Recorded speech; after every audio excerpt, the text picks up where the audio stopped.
guys! Welcome back to my channel. This vlog is super special because it's a birthday treat for my dad. On the first time ever, we went to Sagada. We left our house at 7 p.m. and waited for our driver. It's a long ride around 12 hours. So yeah, we arrived around 7 or 8 a.m. Pagod pero excited. We check in at Amlangan Lodge. Super worth it kasi the view outside, breathtaking, fresh mountain air, tahimik, and just the kind of place you'd hope for. Oh my God, look at that view! Super ganda! And guys, worth it yung pinagbukan namin. Super affordable din. After settling in, naglakad agad kami papuntang Log Cabin Restaurant. Most of the spots here are walking distance so ang convenient. And ayan, we arrived na at the Log Cabin Restaurant. Pakita ko sa inyo kung ano itsura ng loob. We ordered the Sagada Honey Latte, super creamy and unique. And tried their menu IIV and menu IV. No rest muna, diretso na agad sa adventure.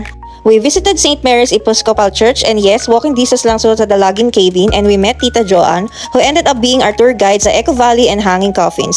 FYI, bawal pumasok doon ng walang guide so perfect timing na namit namin siya. We climbed 4 hours but worth it. You get nature, stories, and history all in one place. Imagine trekking with my misty trees, bird song, and sacred sites. We passed by some falls and caves din pero di na namin pinasok yung iba kasi sobrang dilim and kailangang rock to tumawid.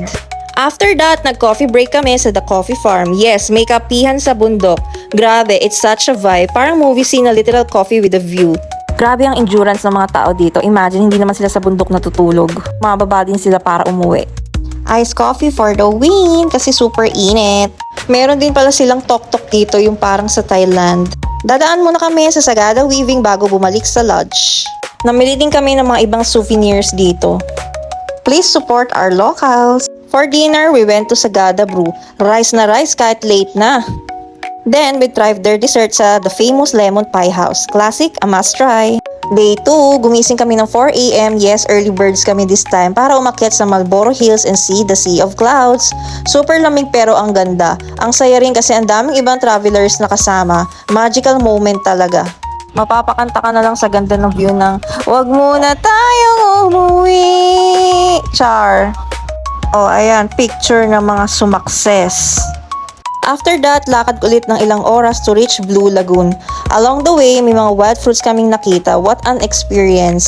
First time namin ni Dad to do mountain hiking 2 days in a row and I must say pagod pero ang fulfilling. Di na namin na-try to kasi ang hirap bumaba.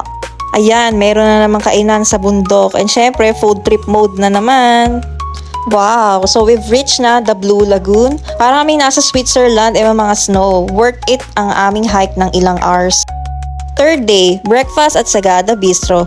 We tried their etag pasta and strawberry shake. Surprisingly good combo. For dessert, we went to Bana's Coffee. Their banana cake, 10-10. Plus, they sell coffee beans and souvenirs too. Kaya nakapili na din kami ng pasalubong.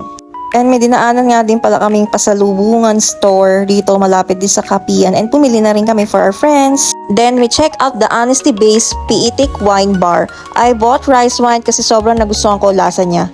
Bonus, walang pressure to buy, just trust based payment.